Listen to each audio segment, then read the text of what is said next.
you haven't played Counter-Strike in a while, it's easy to forget how unforgiving it can be. There's no regenerating health, and just one burst from an assault rifle or bullet from an AWP is enough to take you down. Valve's next entry in the franchise, Counter-Strike Global Offensive, isn't meant to be a huge step forward. This is not Counter-Strike 2, but instead a reworking of existing mechanics with a few tweaks made to map layouts, loadout options, and the visual style.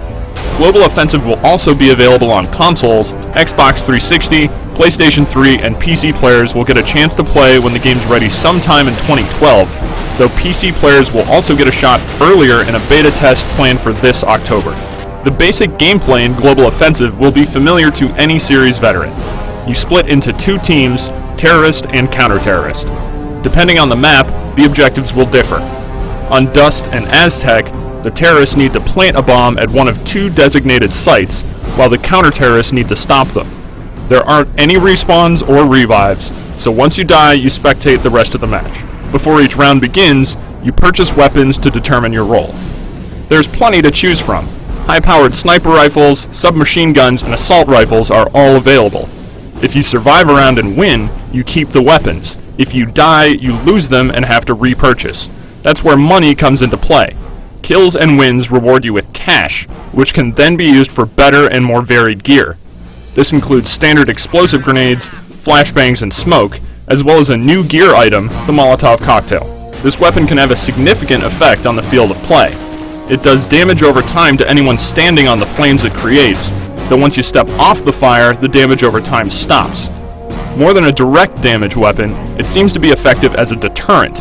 Because no player is going to want to run across a carpet of fire, the Molotov seems like it could be really useful for map control and defense. Speaking of maps, Valve's made a few changes to the Dust and Aztec maps that longtime players might appreciate. The underpass area on Dust has been widened significantly, and a new stairwell leading up from the underpass serves as a great exit point for terrorists who would previously have been pinned down by counter-terrorist snipers. Other returning maps, like Dust 2, have barely been touched aside from the new visual style, and fans can expect to see Nuke, Inferno, and Italy in the game when it launches. There's more in store too, but Valve isn't discussing it quite yet. When setting up games, Global Offensive will include a matchmaking system that drops you into 5-on-5 fights. You'll have a skill ranking, so ideally you'll be shooting players of appropriate skill levels, and bots of corresponding difficulties will be subbed in when human opponents aren't available. For anyone who finds 5-on-5 matches to be too restrictive, custom games can be set up on PC, though console players won't have this ability. With more weapons to play around with, like the stun gun, and a few other minor changes made to the gameplay, Global Offensive manages to differentiate itself just enough from previous Counter-Strikes to stand out. Even with changes, this still feels very much like Counter-Strike. Fast, punishing, and a lot of fun. For more details on Global Offensive, head over to IGN.com.